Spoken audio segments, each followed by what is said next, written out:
The James Bond movie franchise is one of the highest grossing cinematic series of all time, with a collective gross of over $7 billion worldwide.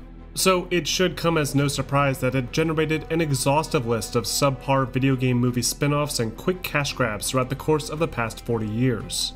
But among the many titles released under the 007 license, there have been quite a few standout classics that not only perfectly capture the spirit of the James Bond property, but even help to redefine gaming as a whole, with revolutionary gameplay mechanics and unique ideas. Most of the Bond video games are either first or third-person shooters, with several elements from the popular films being incorporated in one way or the other. Players are often challenged with completing objectives using a robust arsenal of weapons and gadgets, and are typically offered the opportunity to play competitively in intense split-screen deathmatches, a hallmark of the series during its heyday. But sadly, the series just sort of tapered off in the mid-2000s. And the complex network of licensing agreements associated with the 007 property have made it extremely difficult for any future games or remakes to see the light of day. So what exactly about this franchise was so special, and what caused it to fall apart in the end? Well, to answer that, let's start by taking it way back to the franchise's humble beginnings in the early 1980s. The 007 series made its video game debut in the early days of the video gaming industry. The very first title based on the property is simply called Shaken But Not Stirred, a text-based adventure that has players attempting to stop the evil Dr. Death from destroying London with a nuclear device. Text adventures were a big deal back then, as they offered a more interactive way to experience storytelling, and this particular adventure was well received for its incorporation of the popular Bond property. However, the creators of Shaken But Not Stirred never obtained an official license to use the James Bond IP, and so credit for the first official 007 game goes to the Parker Brothers instead. The Parker Brothers were an old toy company that had been around for at least 100 years at this point, and had begun to break into the emerging video game market by developing several movie tie-in video games, including the very first Star Wars game. Several attempts at making a licensed Bond video game were pitched to the Parker Brothers by different developers, but the publisher eventually settled for one created by On Time Software.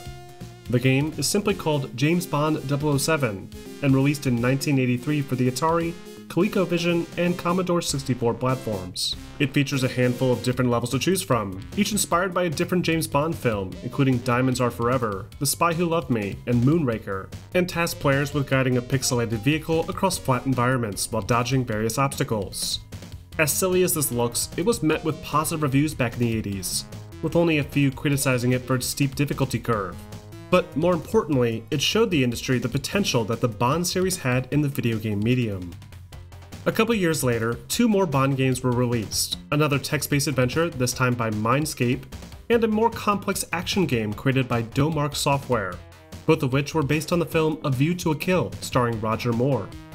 Mindscape's game follows the same basic design as the original Shaken But Not Stirred text adventure, but was written this time by Raymond Benson, an American author responsible for several of the Bond novels, along with two Splinter Cell novels released in the mid-2000s. While this new text game offered a more immersive Bond experience, it wasn't quite as ambitious as Domark's project. Domark's A View to a Kill features 3 distinct levels inspired by the film itself. Players can drive around Paris searching for the villain Mayday, help Stacy escape from a burning building, and need to explore Zoran's mines to disable his bomb. It was an unusual game for 1985, considering it was basically 3 games in one.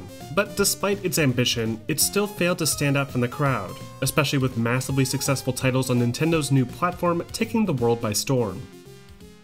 Throughout the course of the 80s, the series continued to churn out more low-budget titles, each focusing on a different film in the 007 franchise. Mindscape released 2 more 007 adventures, one on Goldfinger and another on Live and Let Die, while Domark released several more games, each featuring an iconic moment from the respective films. But even with countless releases, Bond video games never found a solid foothold during its early days, and was brushed off as a lazy cash grab linked to the declining quality of the films they released alongside. At the start of the 90s, Interplay Productions, the very same that would later become known for their groundbreaking Fallout series, published a narrative-driven spy video game built by Delphine Software. The game, initially titled Operation Stealth, was designed strongly around concepts and ideas in the James Bond universe. But as Interplay struggled to obtain permission to use the IP, the initial release of the game featured alternate character names like John Glames instead of James Bond. After finally securing the rights to the property, Delphine updated the game to display the correct names and released it to the North American market.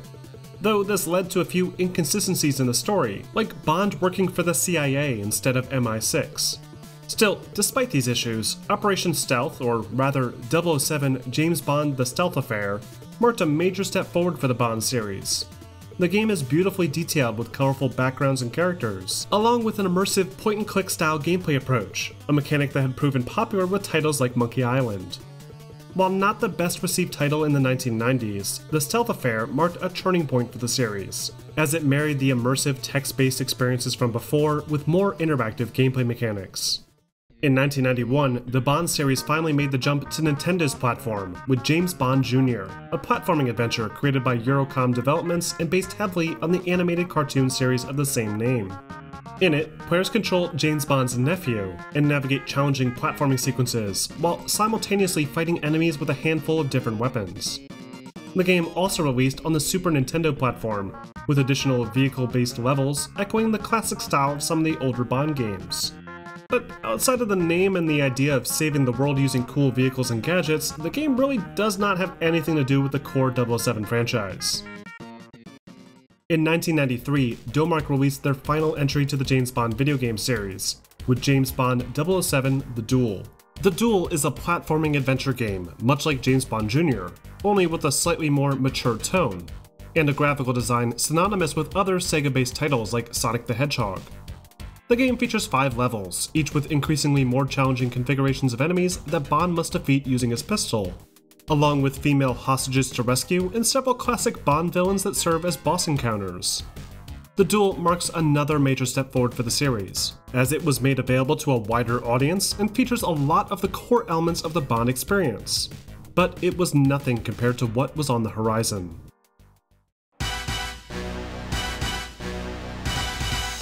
In 1994, a British game development studio called Rare Entertainment had begun making waves with the revolutionary Donkey Kong Country series for the Super Nintendo. It was built using an advanced silicon-based graphics processing unit, the same style of computer used to create the incredible CGI effects in films like Jurassic Park. After completing their third Donkey Kong Country title, the studio began to branch out significantly, hiring several new developers and splitting into multiple development teams. One of these teams, led by designer Martin Hollis, began work on a new on-rail shooter experience using the recently acquired 007 license. The project was initially planned to release for the Super Nintendo platform, but suffered multiple delays as the scope of the project grew to be even more ambitious. The development team worked for years building an advanced game engine, with intelligent AI, high-quality weapon models, and beautifully detailed environments. As the game grew, Martin decided to take the experience off the rails, a direct response to the hugely popular Doom series and its subsequent spin-offs and copycats. This move transformed the game into something different entirely, as the environments can now be expanded even further and more accurately represent the scenes from the film.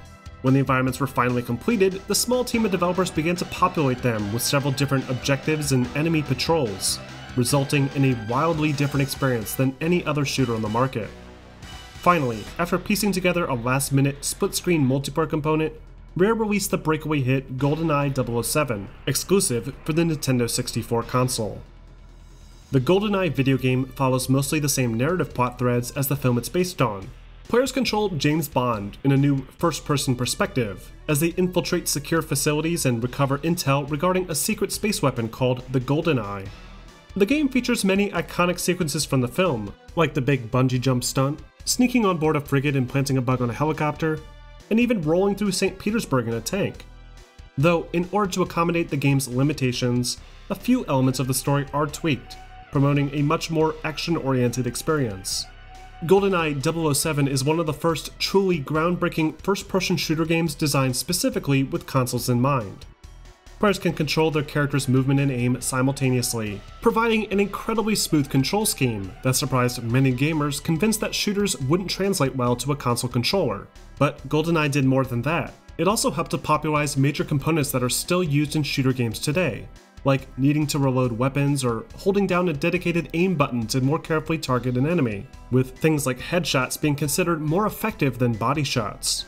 It even includes some very basic stealth action elements, allowing players to stealthily dispatch enemies with silenced firearms and disable security devices without setting other nearby enemies on alert. In each mission, players are required to complete specific objectives in large open-ended environments, filled with dynamic enemy combatants. Objectives range from standard information retrieval to hostage rescues and escort, that serve to make every mission feel distinct and interesting. The open-ended environments offer players the chance to approach missions creatively, with multiple routes to and from each objective, and several secret areas offering additional armaments and tools to stay alive.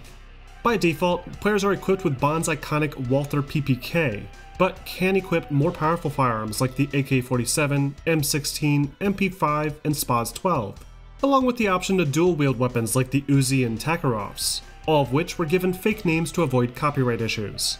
On top of these conventional firearms, players can also make use of a few gadgets throughout the campaign, including remote explosives, a laser watch, and even a devastating grenade launcher. Goldeneye's impressive lineup of weapons was unprecedented in the early days of the FPS, and the built-in special attachments like the sniper rifle's scope and weapon suppressors allowed for more varied combat encounters. Speaking of which, the AI was another hugely impressive feat. Every level in the game is populated with several soldiers, some static that patrol specific paths, and others that spawn in during alarm events. Each soldier is uniquely modeled based on the environment, and even feature rough facial textures of the developers that worked on the game. On top of that, the AI even reacts realistically to the player's bullets, with each limb impact causing a different animation to play. Games today seem to neglect this small detail, opting instead for standard ragdoll effects. So to see a game from '97 pull this off, even with their goofy low-poly design, is still impressive. But it's the mission structure that really makes GoldenEye so enduring. When going through the game for the first time, players are limited to the standard difficulty option called Agent, which typically only requires the player to complete basic objectives like saving a hostage and escaping. But after successfully completing missions, players then unlock access to two more difficulties, Secret Agent and 00 Agent, both of which offer increasingly more challenging enemies and several more difficult objectives to complete. To accommodate all these objectives, the environments are massive, with lots of winding halls and wide open fields to explore. Some areas throughout the game don't even serve any purpose at all, an aspect that serves to make the world feel more believable. GoldenEye is also the first game in the series to offer secret bonuses to unlock, including additional levels and a special cheat menu, only further adding to the game's replay potential. But a lot of gamers picked up a copy of GoldenEye for an entirely different reason: the split-screen competitive multiplayer. This is arguably one of, if not the most important aspect of the entire 007 video game franchise. GoldenEye's multiplayer is incredibly simple by today's standards. Players plug in 2 to 4 controllers, boot up an arena-style level with some match modifiers, and then proceed to blast each other away. But these brilliantly simple level designs, coupled with a robust list of match settings and character models to choose from, made this mode one of the most popular multiplayer experiences in the late 90s. Aspects of its design can still be found in shooter games today, with the most recent example being the Golden Gun mode added to Ubisoft's Rainbow Six Siege. GoldenEye's revolutionary multiplayer, coupled with its brilliantly designed single-player component, took the world by storm. It was met with overwhelmingly positive reviews, with many praising the game for its solid level design, beautiful visuals, and addicting deathmatch mode. The game became Interactive Art and Science's Game of the Year in 1998, and sold well over 8 million copies, becoming one of the top 3 best-selling games for the N64. GoldenEye stood tall in the sea of repetitive Doom clones, and marked a new era for the first-person shooter, as developers everywhere began to incorporate more realistic mechanics like reloading and headshots, abandoning the old-school shooter style popularized by id Software. Thanks to GoldenEye, 007 had finally found its place in the gaming scene, and other major players in the industry took notice. Seeing the untapped potential, Electronic Arts purchased the license to use the 007 James Bond property. The first project under the EA banner was handled by a small studio called Black Ops Entertainment, who had previously worked on small fighting and vehicle-based games. Recognizing the overwhelming demand for a follow-up to Rare's masterpiece, Black Ops started off development on a new first-person Bond game with a competitive multiplayer mode, only this time exclusive for the PlayStation instead. The game was intended to be a follow-up to the film Tomorrow Never Dies, and even featured unique scenarios like a scuba diving mission. However, after hearing complaints from their focus groups about their project's lack of iconic moments from the most recent Pierce Brosnan flick, the team was forced to scrap a lot of their work, and start over with a more simplistic third-person shooter style instead. The game's planned multiplayer mode was cancelled, and the finished product released in 1999 under the name 007 Tomorrow Never Dies. Just like Goldeneye before it, Tomorrow Never Dies is based heavily around the events in the film of the same name. Players need to navigate Bond through 10 levels, as they investigate the media mogul Elliot Carver, who's so desperate for good stories that he's resorted to staging a Third World War. Unlike Goldeneye, Tomorrow Never Dies is a third-person shooter, with players able to walk around linear environments and lock on to the nearest enemy with a new auto-aim system. Holding down the R1 key does allow players to access a stationary first-person viewpoint, but it's difficult to control and often not worth using. Weapons include a silenced PPK with infinite ammunition, along with a few more powerful weapons like the AK-47, the automatic 9mm, an Uzi, and a sniper rifle equipped with a special infrared scope. Like before, players have a health bar that can be protected by equipping armor vests hidden throughout the environments. But there's also first aid kits now, which can be collected and used at the player's discretion, and a new extra life token system that allows players to blink back to life after being killed. The stealth action elements popularized by Goldeneye return only slightly, with silenced weapons and new takedown animations being technically possible but difficult to pull off with the shoddy AI. But Tomorrow Never Dies does offer a few new elements, like the ability to ski in a couple levels, a drivable BMW with front-mounted machine guns and rockets, and even a level where players control the female Chinese operative Wei Lin. Still, despite its few interesting moments, Tomorrow Never Dies was a noticeable decline in quality from Rare's Goldeneye, and fans everywhere took notice. The game received mixed reviews, with many citing poor performance, outdated graphics, and the removal of the iconic multiplayer. Additionally, the jump to the PlayStation platform was an unusual step, as Goldeneye had amassed a huge following on the N64. Electronic Arts was off to a rough start with the property, and set to make things right with their next attempt. With their next 007 game, EA aimed to address all the concerns raised with the previous title, including a return to a first-person viewpoint, a competitive split-screen multiplayer mode, and a simultaneous release on the PS1 and N64. To accomplish this latter goal, EA contracted Eurocom to create the N64 title, while Black Ops Entertainment was given another shot at the PS1 release. Eurocom's version of the game was more ambitious thanks to their advanced 3D-capable graphics engine, allowing for superior lighting, draw distances, and enhanced explosive effects, all while maintaining a solid 60 FPS. Meanwhile, the Black Ops version was more simplistic, featuring the same engine as Tomorrow Never Dies, and still not including any form of multiplayer mode. By the end of the year, The World Is Not Enough was released for both systems, and while the PS1 version didn't turn very many heads, the N64 version was a notable return to form for the series. As usual, the single-player story for this 007 video game is based heavily on the events shown in the film of the same name. Players assume the role of James Bond, whose pursuit of an assassin in Spain leads him on a chase through Kazakhstan and Istanbul to stop an ex-KGB agent from detonating a nuclear device via a submarine. It's a much more complex story relative to other Bond films in that era, and one that wouldn't translate as well to the overly simplistic gameplay design of a game like Goldeneye. But World Is Not Enough manages to pull it off thanks to much more immersive level designs and new fully voiced dialogue sequences that more accurately capture the spirit of the movie. Levels also resemble the locations of the film more closely, with many areas being pulled directly from set photographs and blueprints to give it a more authentic feel.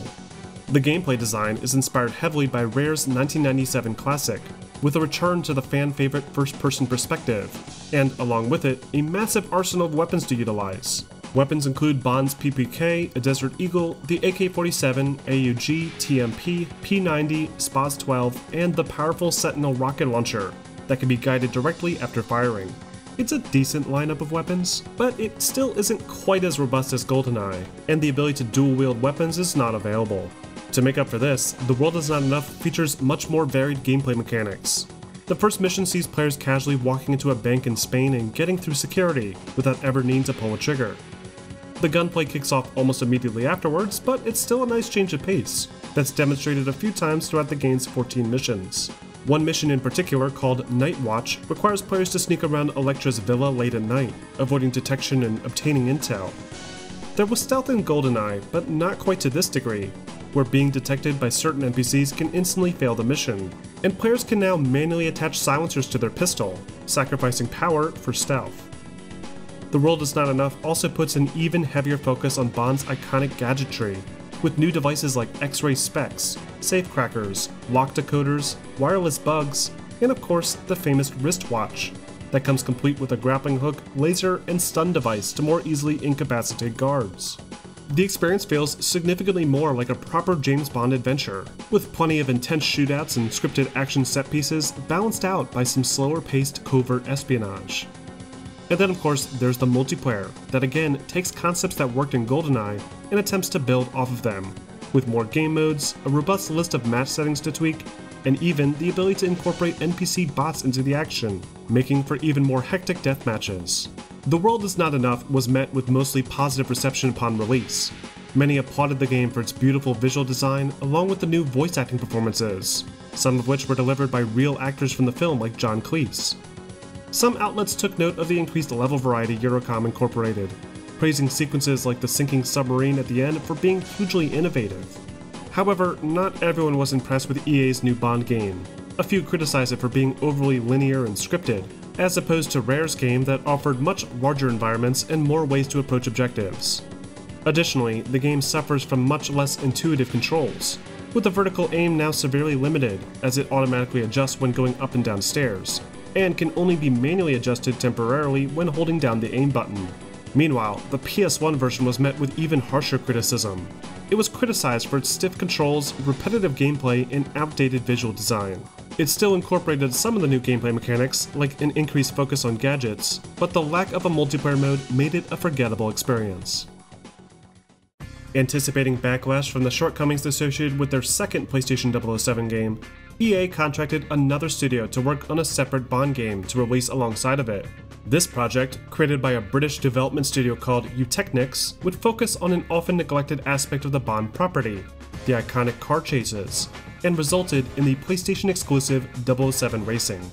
Contrary to what the game's title may suggest, 007 Racing is not a racing game. It's more of an objective-based vehicular shooter experience, celebrating the franchise's long history of modified super spy vehicles. But instead of just recreating every car chase from the movies, 007 Racing offers an entirely new story, told mostly through briefing screens and short cutscenes at the beginning and end of missions.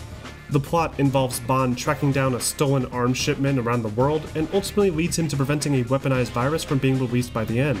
It's not the greatest story and feels a little bit forced in order to incorporate the more vehicle-centric gameplay, but it still offers some decent variety, and even sees the return of iconic characters like Jaws, whose storyline is continued from his final film appearance in Moonraker.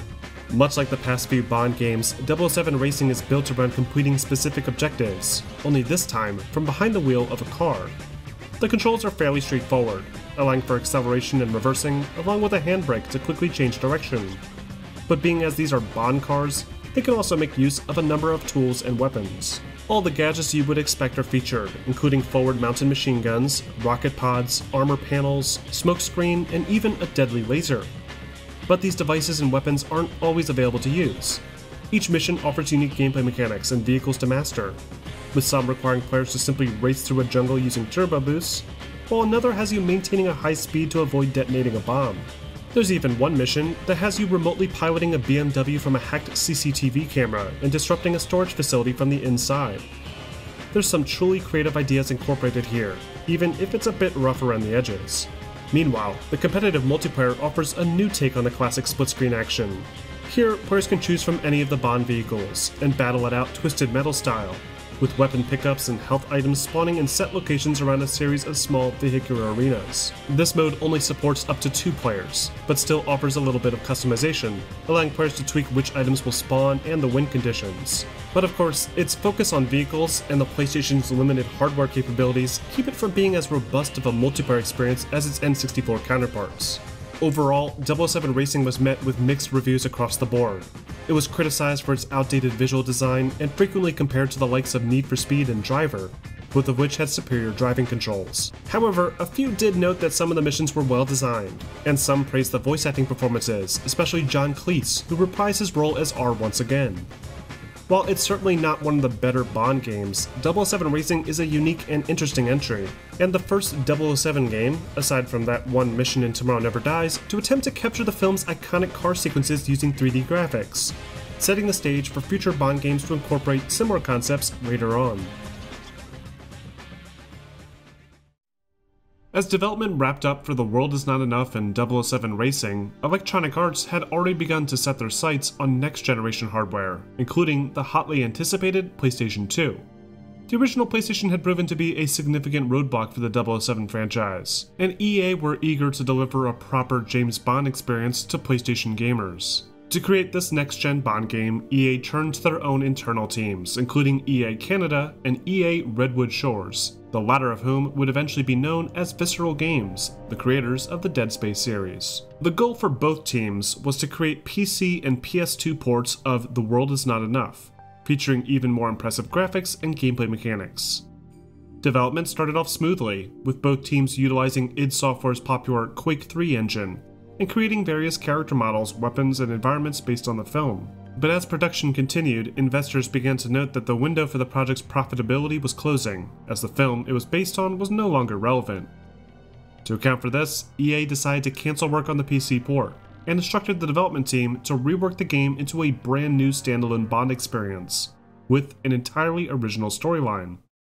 With less than a year left, the production team scrambled.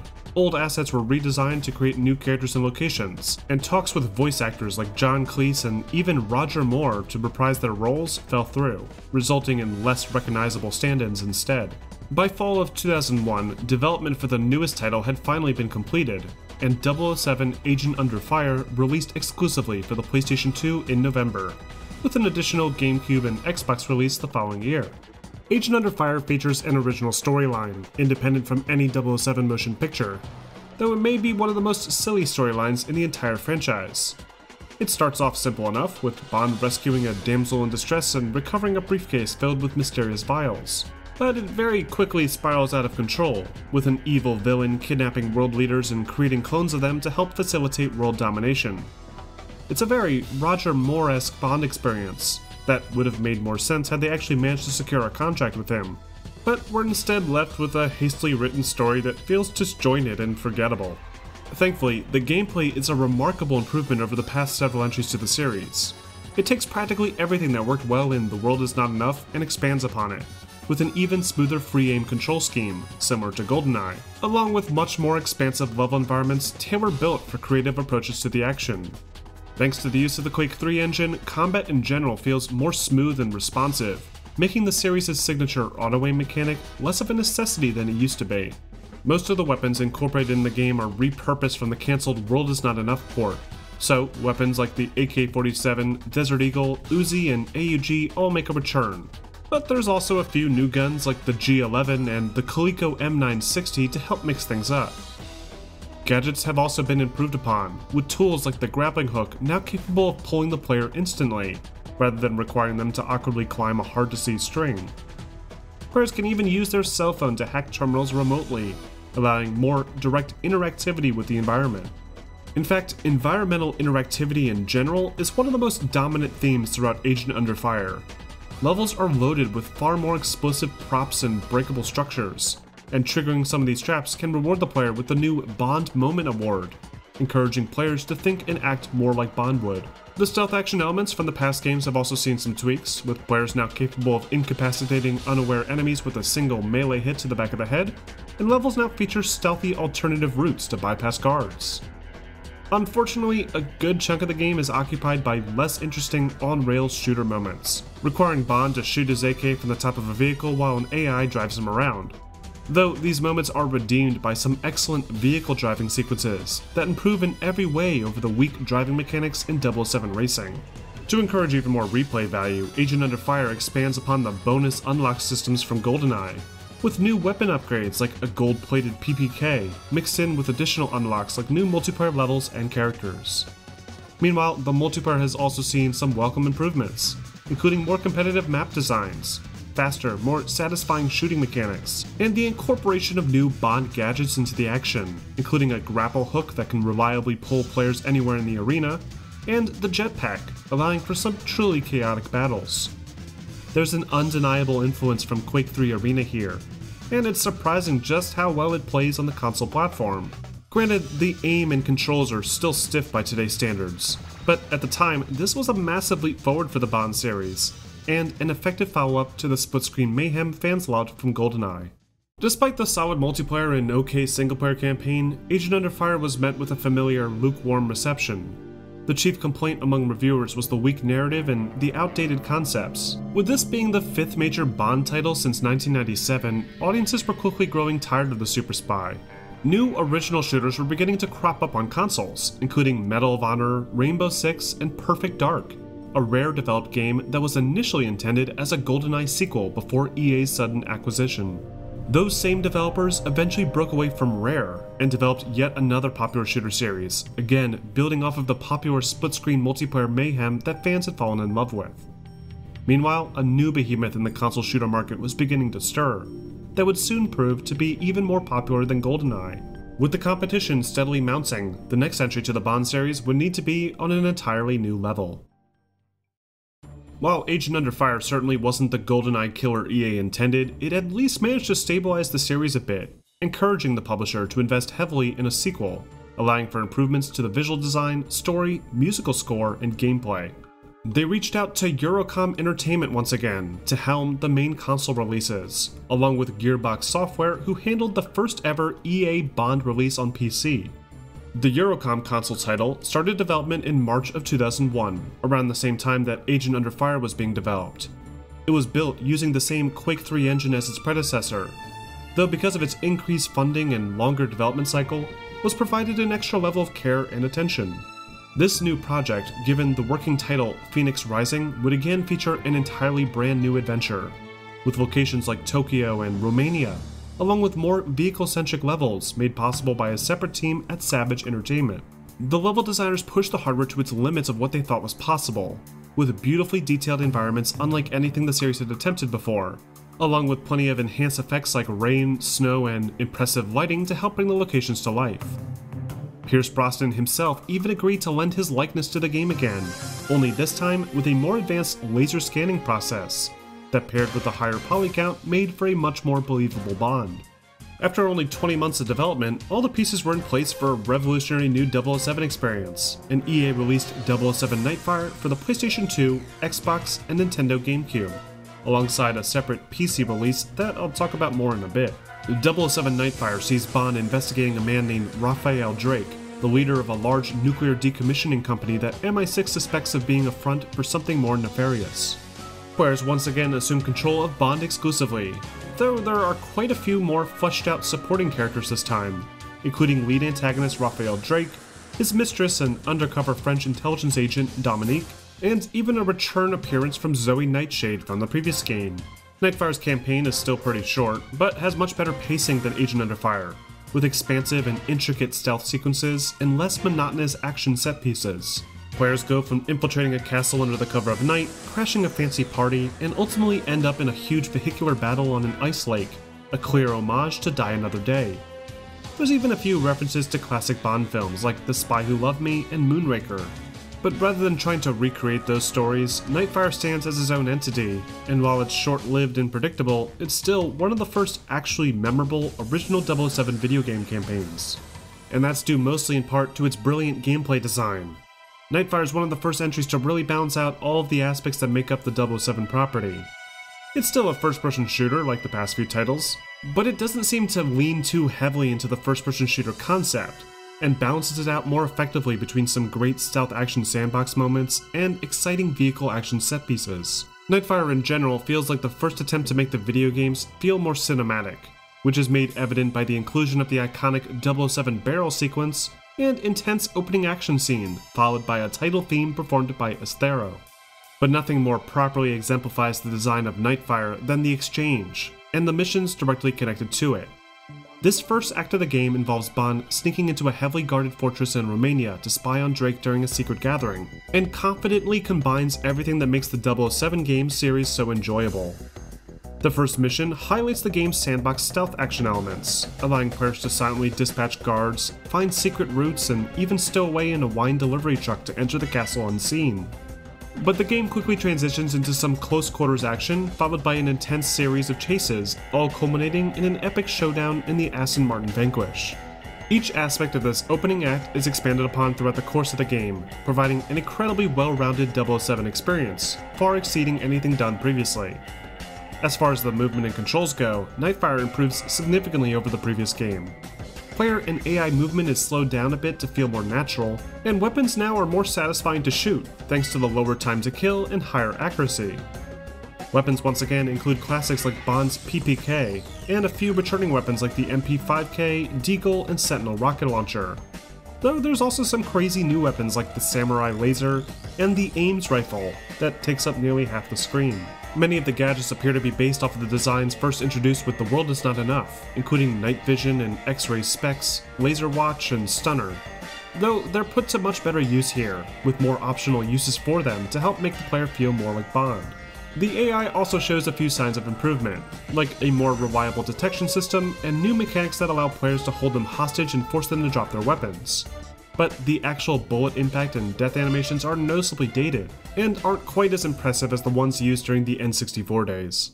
Nightfire's multiplayer again expands upon concepts learned from past games, with the over-the-top, fast-paced action in Agent Under Fire being toned down to provide a more grounded multiplayer deathmatch experience. The jetpack does not make a return, though the grappling hook is still available to use, albeit only at fixed points in each map, forcing players to learn the maps properly rather than just finding ways to break them. Overall, 007 Nightfire was a remarkable next step for the series. It improves in just about every aspect of its predecessors, with incredible visuals, great gameplay pacing, and a more interesting story, along with a fully fleshed out multiplayer component. The game was met with mostly positive reviews, many of which applauded Eurocom for their beautiful graphical design and well-implemented gameplay mechanics. However, many found that the campaign was too short and tapered off after the excellent first act, and relied too heavily on scripted vehicle sections towards the end. Others complained about the lackluster bot AI, especially regarding their pathing in the various multiplayer maps. But the bulk of complaints were directed towards the PC version of Nightfire, that despite the name and cover art, looks and plays nothing like the superior console version. The PC version of Nightfire, as I mentioned before, was built by Gearbox, the very same studio that was responsible for both the PC port of Halo and the infamous Aliens Colonial Marines. Rather than directly porting over Eurocom's version of the game, Gearbox built their own version, using the original Half-Life engine Gold Source. And while some aspects of the game are similar, like the style of the various locations, the PC version isn't nearly as well paced or immersive. None of the great vehicle sequences are present, and instead are replaced with stealth missions like this one, that require a lot of patience to get through. Not because it's challenging, but because the AI feels so incredibly broken. Simply put, the PC version of Nightfire is a disaster, and received significantly worse scores overall, and has ultimately tainted the reputation of the far superior PS2, Xbox, and GameCube titles of the same name. But even if the PC had received Eurocom's build of the game, there was no hiding the fact that the 007 game series was struggling to compete in the market. Bungie's Halo was all anyone wanted to play in the early 2000s, and for PlayStation gamers unable to play it, there was Time Splitters. 007 had become a relic, and despite all the polish Eurocom put into Nightfire and its fantastic multiplayer, EA saw little reason to try the same move again, and decided that their next title in the series would need to go in an entirely new direction. With the reputation of the franchise now at stake, Electronic Arts decided that they would go all out with their next game, and put Redwood Shores in charge of the project.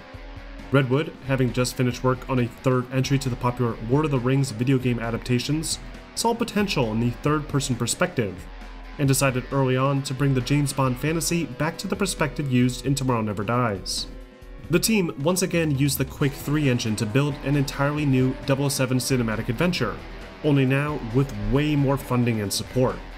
Everything about the development for this game was set for a AAA release, with more advanced motion captures, improved driving mechanics, and revolutionary graphical technology far exceeding anything possible in the series previously.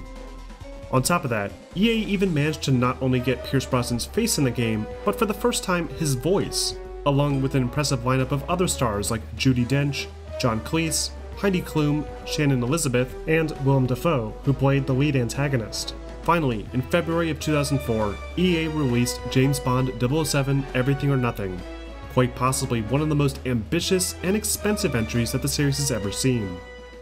Like Nightfire, Everything or Nothing is structured very similarly to a James Bond movie, with an action-packed intro sequence followed by an original theme song, this time performed by R&B pop singer Maya. The core story follows James Bond as he investigates a lead regarding stolen nanobots. The narrative takes Bond to plenty of unique locations, including a speeding train in Egypt, the streets of New Orleans, and Moscow, and again features a number of connections to past Bond stories, including the return of the iconic villain Jaws, and a reference to Christopher Walken's Max Zorin character from A View to a Kill. Everything or Nothing is one of the few games in the series to feature a story that feels truly unique and original, thanks largely in part to the game's writer Bruce Fierstein, who was involved in penning the screenplay for most of the Pierce Brosnan movies. Meanwhile, the gameplay innovates in an entirely different way. Rather than improving on the already excellent first-person shooter design that had been slowly evolving since Goldeneye, Everything or Nothing brings the series back to the third-person camera, giving players a full view of a Brosnan lookalike as they mow through enemies. But unlike Tomorrow Never Die's shallow design, Everything or Nothing incorporates several new mechanics that have become commonplace in third-person shooters today. The game still utilizes a similar auto-aim system, though players can now use the right joystick to directly aim the weapon within the targeting reticle, allowing players to carefully target weak points.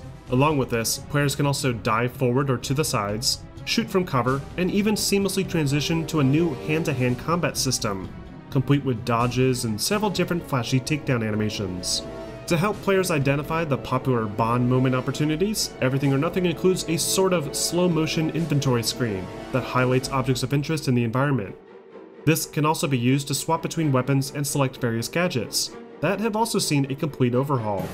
Instead of relying on old, overused concepts like the laser watch, Bond is now equipped with new coin-based grenades, a remote control spider drone, an improved grapple gun that allows players to travel up and down vertical surfaces, and a twist on the cloaking technology that doesn't just turn Bond's car invisible, but Bond himself.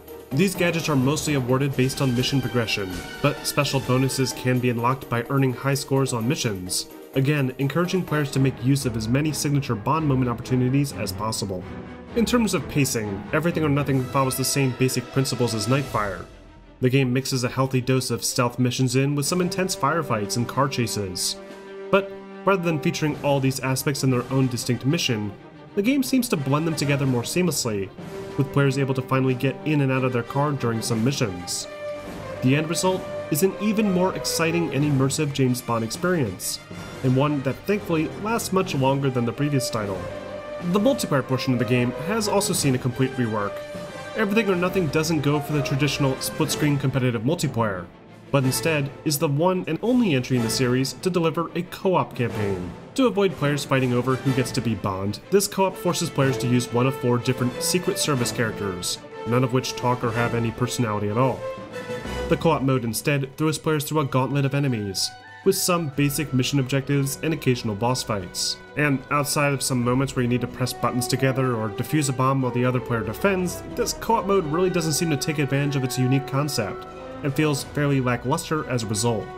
Players can also unlock a competitive arena mode, but instead of being handled like a traditional split-screen deathmatch, Arena utilizes a single fixed camera, forcing players to awkwardly run around shooting each other and setting off environmental traps. It's a huge step back from the likes of Nightfire. Still, despite its subpar multiplayer, Everything or Nothing is often cited as one of the ultimate James Bond video game experiences. Its campaign perfectly captures the spirit of the Pierce Brosnan Bond era, with plenty of action, stealth, beautiful women, and fast cars, along with a healthy dose of cheese.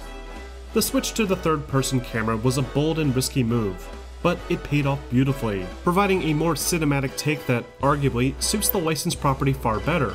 And the extra effort that went into providing accurate character models, a star-studded cast, and fully fleshed out gameplay mechanics really shows. Everything or Nothing was met with mostly positive reviews. It was praised for its creative gameplay design, fluid controls, and gorgeous visuals, and many applauded it for genuinely feeling like a real movie. Others praised it for its voice acting performances and excellent animation work, giving actors like Brosnan a real presence in the game that few other games could match. However, the game's lackluster multiplayer hurt its lasting appeal, and despite being nearly twice as long as EA's previous 2 Bond games, it was still criticized for being too short and offering little replay value.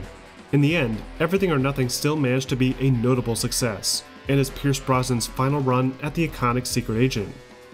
Unfortunately, following Pierce Brosnan's departure from the character, the video game series would inevitably head into a downward spiral that would begin only a few months later. With Everything or Nothing succeeding in terms of providing a solid single-player 007 experience, EA Games saw far more potential in the growing multiplayer space. Halo 2 was set to release soon, and Call of Duty had begun to make a name for itself on the PC platform. To stay ahead of the game, EA assigned their Los Angeles studio to begin working on their Ace in the Hole, a direct sequel to Goldeneye, a game that would supposedly take everything fans loved about the first game, but build upon it with better graphics, controls, level designs, and an entirely new story. For the story, EA reached out to Danny Bilson and Paul DeMeo, the former of whom came up with the idea for an alternate reality where Bond is defeated and all of his enemies reign supreme. The development team entered into full production using a modified Medal of Honor engine, and fully expected to create a worthy sequel to the iconic classic, with gameplay focused entirely around the first-person shooter mechanics. This meant no distracting vehicles or old-school Bond gadgets, and improvements to the AI, allowing them to intelligently adapt and learn during combat.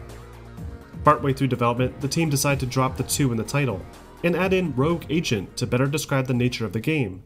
And by November of 2004, EA released GoldenEye Rogue Agent, a title that would, unsurprisingly, not deliver on its ambitious promise. GoldenEye Rogue Agent takes place in an alternate reality, where James Bond dies during the attack on Fort Knox, and various villains like Goldfinger and Dr. No are bitter rivals locked in a battle for control. Players assume the role of an unnamed ex-MI6 agent, who lost his eye dealing with Dr. No and is given a new cybernetic eye by a team of scientists working for Goldfinger. This eye is the only reason the game is called GoldenEye, as the story has absolutely nothing to do with the film or the game of the same name. The story sees players traveling to various locations like the Hoover Dam in Hong Kong, but it's ultimately an incredibly forgettable narrative, with the only notable performances coming from Judi Dench and Christopher Lee, who both reprise their iconic characters. The gameplay also attempts to innovate quite a bit from the core 007 game formula, with a number of interesting shooter mechanics incorporated to make the action more exciting. The first major feature is the new dual-wielding system. Unlike the original GoldenEye, players can mix and match weapons freely by holding down a button and selecting the hand that they want to use the weapon with. This works for all one-handed weapons, and finding the right combination of firearms helps to make the dull, repetitive level designs more tolerable. On top of this, GoldenEye Rogue Agent also features a new hostage system, allowing players to stun enemy AI and use them as human shields. But the most important change is the new GoldenEye abilities. As players progress through the game, players are rewarded with GoldenEye powers, including one that can see through walls and another that can deflect bullets. Combining all of these aspects alongside some fairly interesting weapons makes Rogue Agent tolerable, though its lackluster AI, awful movement and controls, and boring level structures demonstrate just how rushed the overall experience really is. The multiplayer, on the other hand, is a bit of a saving grace for the game. While many of the same issues like sloppy controls present themselves here, Rogue Agent's multiplayer maps are a lot of fun to fight in. Just like Everything or Nothing's arena mode, Rogue Agent's maps feature special trap buttons that can directly manipulate the environment and kill players not paying attention. Additionally, most of the maps are based on iconic scenes throughout the film franchise, including Carver's Press from Tomorrow Never Dies, the top of the Golden Gate Bridge from A View to a Kill, and several maps inspired by the space training facility in Moonraker. Rogue Agent was also the first game in the series on consoles to make the jump to online competitive multiplayer, though its small community caused the servers to shut down only a short while after launch. And that's because Rogue Agent was received terribly. Fans and critics alike recognized exactly what EA had attempted to do using the GoldenEye name. However, based on a developer interview with the lead director behind the game, it does seem as though the team firmly believed that they could make an even more entertaining first-person shooter, and unique features like the mag rail that can shoot through walls, and the entertaining deathmatch hazards certainly demonstrate that potential well. But unfortunately, it just wasn't enough to compete with Halo 2, that also happened to feature an even better dual-wielding system and released only a few weeks before. Rogue Agent's resulting sales were miserable, and as a result, EA Games finally abandoned the prospect of recapturing the series' multiplayer magic, turning back towards the third-person narrative-driven concept instead. With Rogue Agent performing miserably, EA decided that their best course of action was to retrace their steps and mimic the success of Everything or Nothing. Redwood Shores was put in charge again. Fairstein was asked to write the story, and they pushed for another cinematic third-person shooter with top-of-the-line visuals and professional voice actor performances provided by the actual actors from the film series. But with Brosnan finally stepping away from the role for good, EA was left in a difficult position, and decided that instead of making an original story, they would fall back to one of the many classic Bond stories from the past, one that was never given the video game treatment before. By April, a decision had been made, and EA reached out to none other than the original Bond himself, Sean Connery, to reprise his iconic role. EA had decided to base their next game around the 1963 film From Russia with Love, and would incorporate various other elements from the other 60s Bond films to help expand upon the atmosphere. The studio spent a solid year in development, reworking Rebellion's Azura engine to incorporate similar gameplay mechanics used in their past game, and in November of 2005, EA released From Russia with Love for the PlayStation 2, Xbox, and GameCube, with an additional PSP release a few months later. From Russia with Love for the most part follows the plot of the film very closely, only with a few liberties taken to make it more exciting for gamers. Players assume the role of a 60s Bond, fully voiced by Connery himself, and need to track down a decoding device called the Lector before a mysterious organization, referred to as Octopus, can interfere. The story itself was written initially by Ian Fleming, and has been reworked by Fierstein to make it more exciting, with the incorporation of jetpacks, car chases, and shootouts sprinkled in. On the surface, From Russia with Love looks a lot like Everything or Nothing. The game is played in third person and makes use of a similar auto-aim lock system for its shooting, but in practice, the experience feels like a slight step back. The lock-on system, for example, no longer features a manual aim cursor for precision shots, and automatically aims at center mass. Players can activate a new focus mode to target specific weak points, but this doesn't feel quite the same. The melee combat was also reworked, and no longer features a wide variety of moves and counters, but rather a much more basic quick-time event prompt that will appear during a fistfight to initialize a knockout animation. The game's setting also directly impacts the types of weapons and gadgets available to the player. Bond is still equipped with his iconic pistol, albeit a much older variant, but the MP5s, SPAS 12s, and Desert Eagle are replaced with the Cronin SMG, the pump shotgun, and a Magnum revolver. The rappel gun from Everything or Nothing has been understandably downgraded to fit the time period, and is now simply a rappel belt that needs to be thrown onto compatible ledges. Though the game overall doesn't seem to make much use of it, with far less vertical environments to traverse. The Q-Spider has also been reworked into the Q-Copter, that functions roughly the same, only it can fly instead of crawl, and things like the Nanosuit and Aston Martin Vanquish are replaced with a briefcase turret, old-school laser watch, and the iconic Aston Martin DB5, complete with all its usual hidden weapons like dual front-mounted machine guns and rocket launcher. The game as a whole is decidedly less ambitious than its predecessor, though its faithful recreation of iconic scenes from the original film, along with plenty of fun Easter eggs from the classic Connery days, will be sure to please fans of the series. From Russia with Love also sees the franchise's very first third-person competitive deathmatch option, and surprisingly, it offers a robust set of features. Players can fight across several different environments from the single-player campaign, complete with lots of player-triggered hazards, and not only allow players to fight using conventional firearms, but also with vehicles and jetpacks, one of the very few instances of full-scale vehicles in the series' multiplayer. Additionally, players can now purchase upgrades using a post-match store, greatly encouraging continued play in an entirely offline split-screen mode. Sadly, EA's final Bond entry didn't fare quite as well as the past few 007 titles. It certainly was a return to form after the dreadful Rogue Agent, but its oversimplification of well-received gameplay mechanics from Everything or Nothing was questioned by fans and critics alike. Additionally, while it was great to have Connery back in his most iconic role, his older voice just doesn't match up with the character at all, with a Scottish accent that's substantially thicker than it ever was back when he was shooting bad guys with harpoons. It's still incredible that he lent his voice to the role, and I wouldn't have it any other way, but it really just feels off in every one of his scenes. By the time the smoke is settled, From Russia with Love managed to sell a mere 270,000 copies, and with that disappointing return, EA decided that it was time to abandon the idea of making licensed games. Despite having a license to make 007 games straight through till 2009, they decided to prematurely cut ties with MGM, allowing a different publisher to lock in a new deal. With EA now finished with the series, and Pierce Brosnan finally hanging up his bow tie, uncertainty loomed over the future of 007 video games. Licensed titles in general were falling out of style, with publishers seeing far more potential in original in-house properties. But in fall of 2005, Daniel Craig was announced as the newest James Bond, and Activision acquired the worldwide rights to create 007 video games for all current and next-gen consoles, marking the start of a new era for the series. For their first project, Activision contracted Treyarch to produce a direct movie tie-in to the upcoming Casino Royale. News of Treyarch's involvement came in summer of 2006, around the same time the studio was hard at work on Call of Duty 3. But with their resources already being strained by Call of Duty 3's 8-month development deadline, they were ultimately forced to cancel the planned Casino Royale game, as it would have never been released in time to profit off of the movie's success.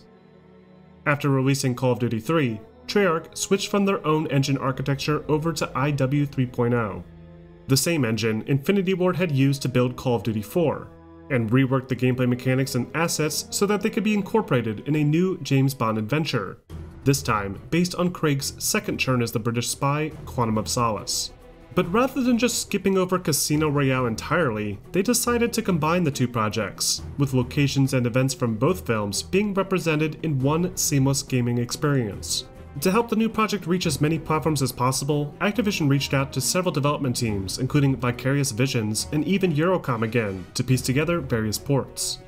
Finally, in fall of 2008, Activision's first Bond game released, under the name 007 Quantum of Solace.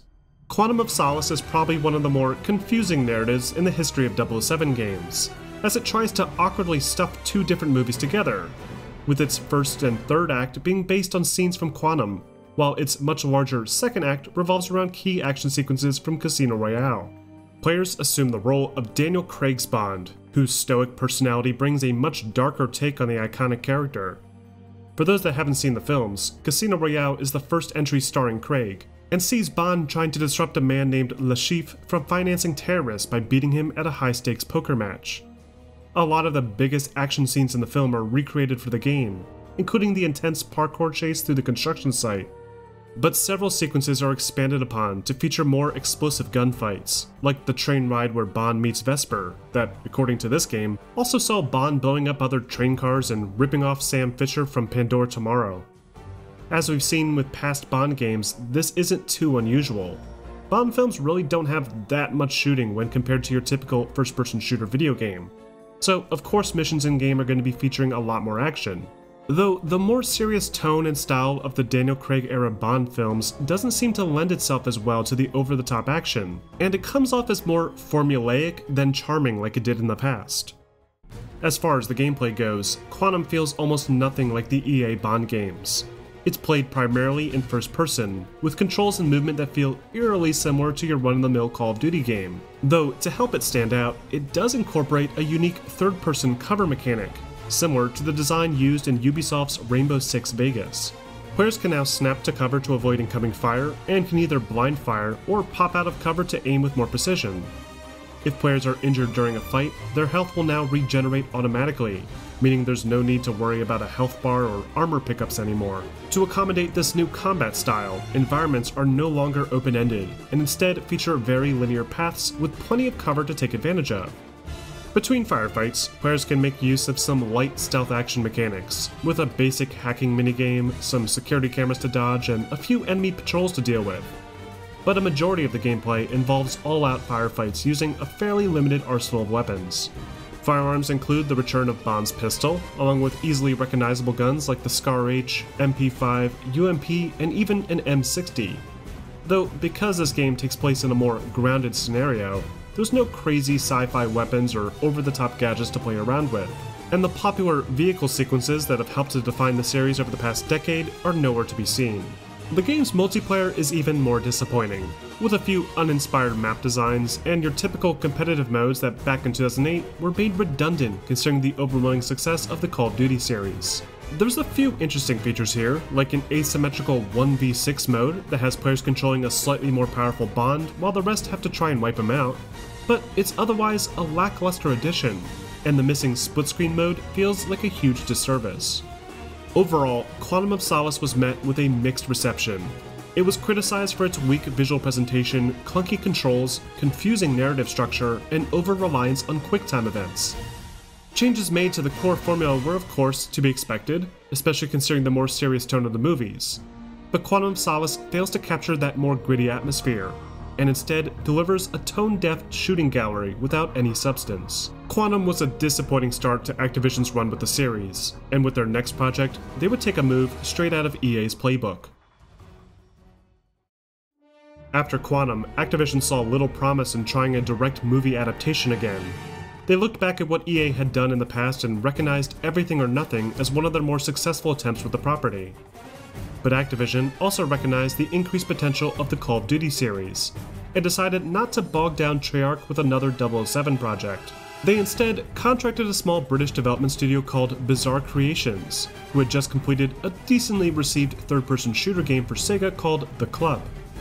Using The Club's engine, Bizarre began working on a reimagined third-person Bond experience, with more modern cover-based shooter controls and elements taken straight from other stealth action games. Additionally, they decided early on to incorporate driving mechanics, a feature they felt was necessary to fulfill the James Bond fantasy. After 2 years of development, Activision released 007 Bloodstone for the PlayStation 3, Xbox 360, PC, and Nintendo DS. Bloodstone Story is the first original 007 video game since Everything or Nothing, and follows Daniel Craig's Bond as he investigates a string of clues regarding a missing scientist in Istanbul. The story features a few interesting set pieces and exotic locales, but it's overly predictable and offers no distinctly memorable villains or supporting characters. Again, just like with Quantum, Craig's more serious take on the character provides a more gritty atmosphere, and while it works great for the films, it really doesn't translate too well to the feel of the game, with little to nothing to break up the monotony of the non-stop shooting gallery.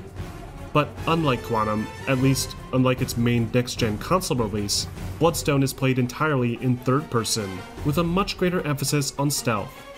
Environments are much more open-ended this time, allowing for a bit more freedom in terms of taking down various guards, and the new and improved cell phone gadget allows players to hack cameras remotely and identify the location of guards more easily.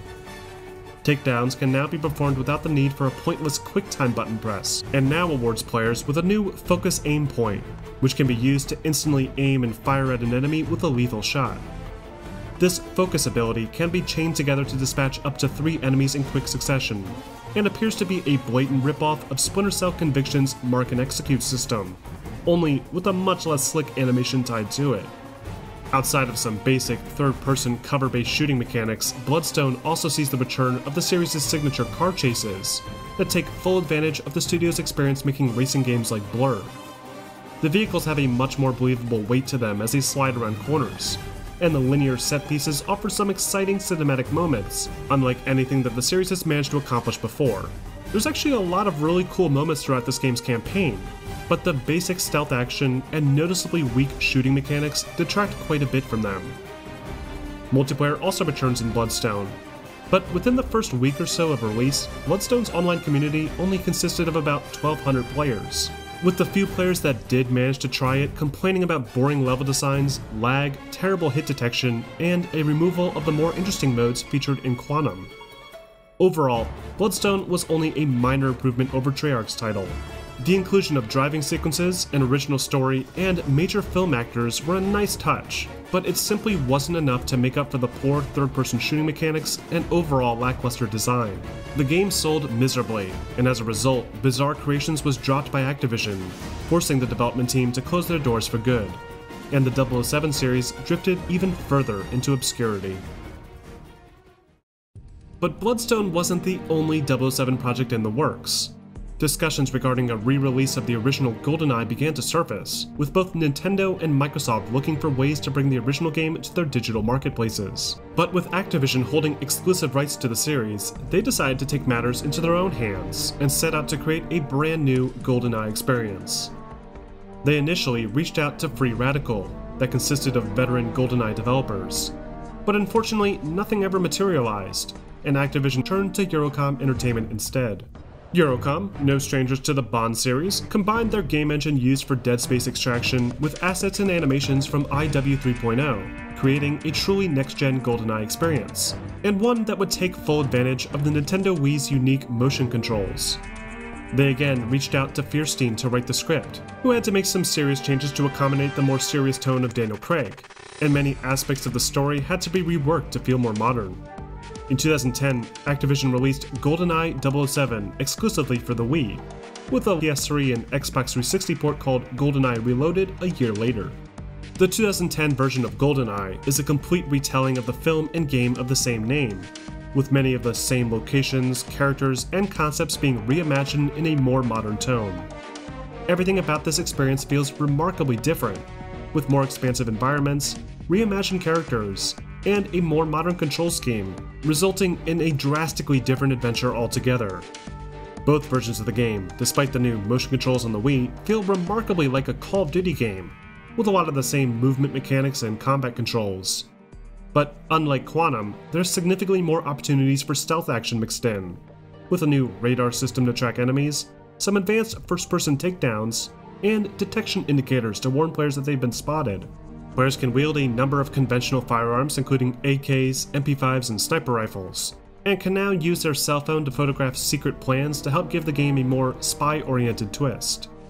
It makes excellent use of the popular Call of Duty gameplay design, and reimagines many iconic scenes from the original game to be more grandiose and impressive. Though it unfortunately falls into the same trap of over-relying on QuickTime events for its more important moments, and many of the changes made to the original story feel a bit too extreme and take away a lot of the charm of the original. The main villain, Alec, for example, is no longer played by Sean Bean, but instead Elliot Cohen, who has a far less intimidating presence. That being said, a few key moments from the film are better realized in this version, thanks to the advanced animation work that gives it a more cinematic presentation. The game's multiplayer does a few things right, as it allows for split-screen play and incorporates a wide range of classic characters and goofy gameplay modifiers. But with console shooters having evolved significantly since 1997, it simply doesn't hold the same charm that the original had, and as a result, saw its online player count rapidly decline within weeks of release. But regardless, Goldeneye for the Wii was met with a glowing positive reception upon release. Reviewers praised the game for its excellent motion controls and applauded it for its smart rework of the original environments.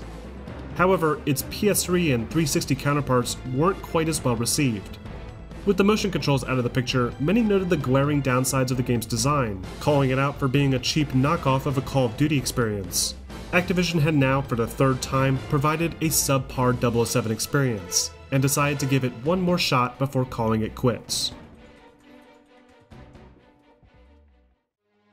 With only a year left before the movie series' 50th anniversary, Activision decided to cash in on the franchise one last time, and had Eurocom take their well-received Goldeneye remake and apply the same concepts and mechanics to remakes of other classic 007 films.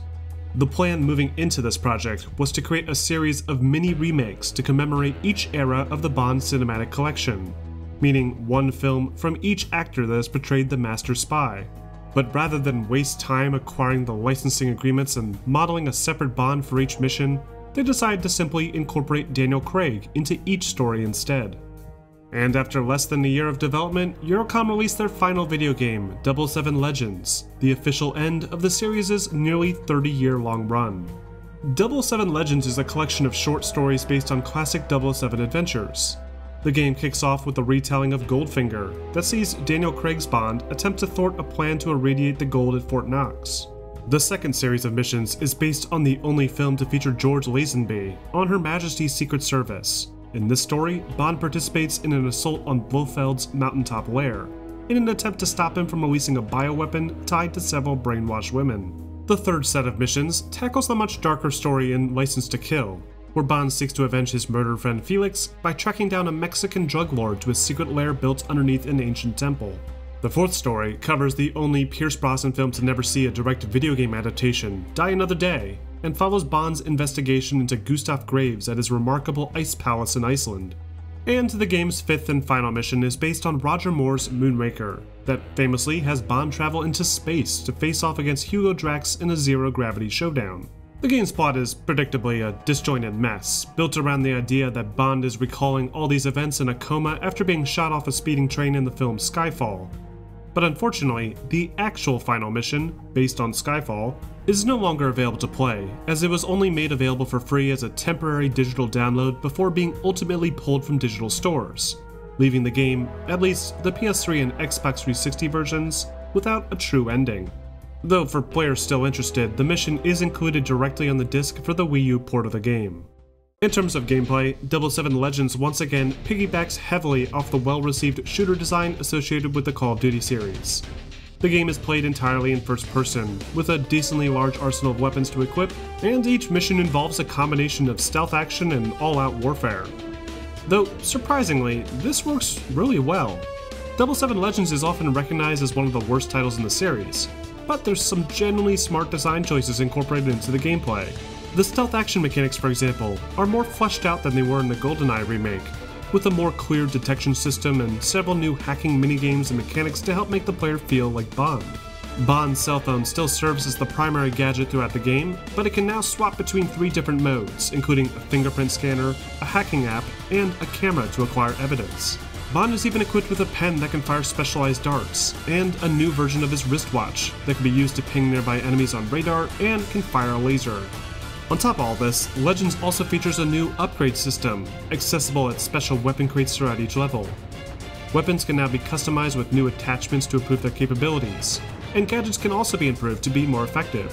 Even the iconic vehicle sequences make a return, though they're even more scripted than they were in Bloodstone. And then there's the new first-person melee combat system that allows players to target different sides of the head and body.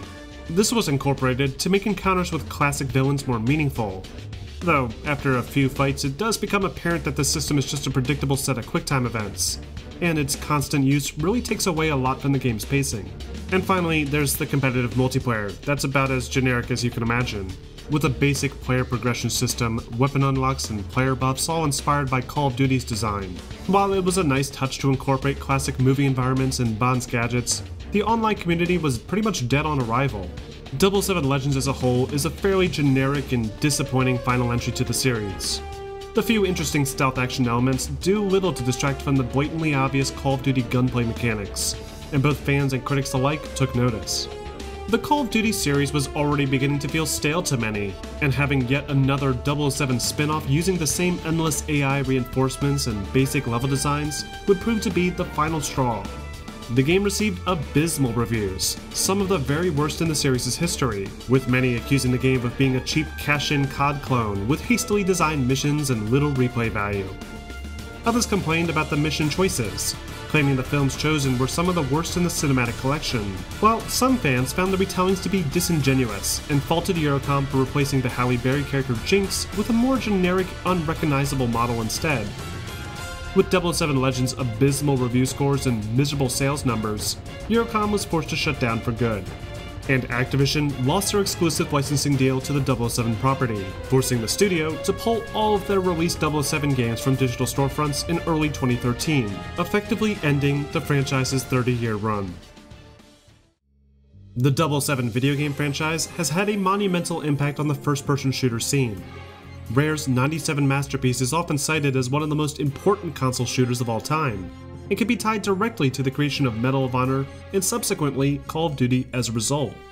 But as the series matured under the EA banner, it became more evident that the 007 name wasn't what made GoldenEye such a classic, but rather the brilliantly designed gameplay and mechanics.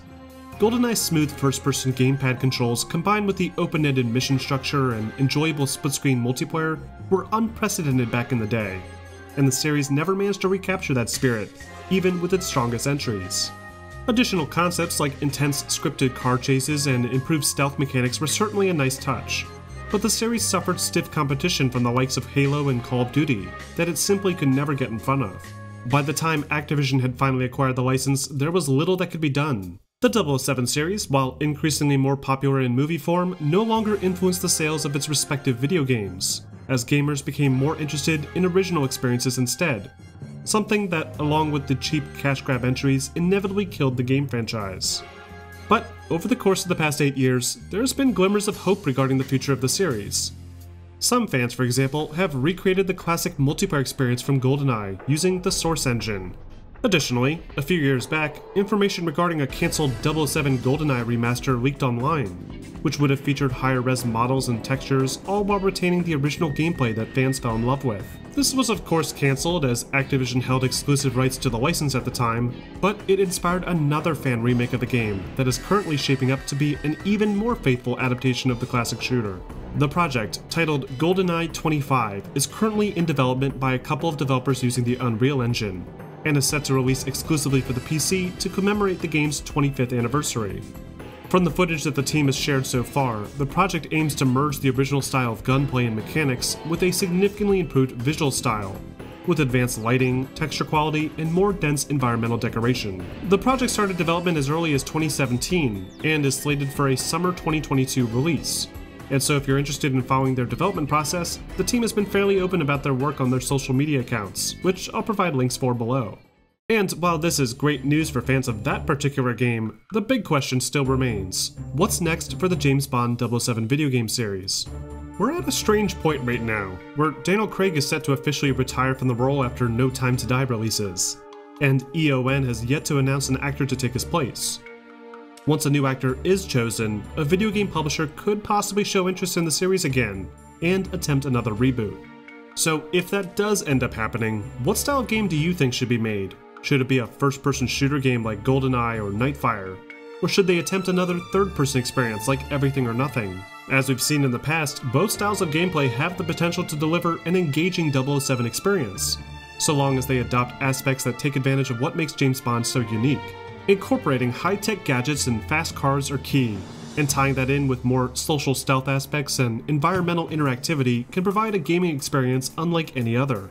Imagine for a moment, a game built around the concepts introduced in the old text-based adventures and Delphine's Operation Stealth, where players can more directly interact with the mission, investigating clues and interrogating key witnesses. Coupling this with smooth shooter mechanics, either first or third person, along with a robust selection of gadgets and vehicles could result in something really special, without trying to bank on a film release's success. Despite what EA thought when they dropped the Bond license, licensed games still have a place in the industry. Rocksteady's Arkham Batman games and Avalanche's Mad Max provide more than enough evidence of that. But the reason those games are so enjoyable is that they provide something entirely different from their respective films.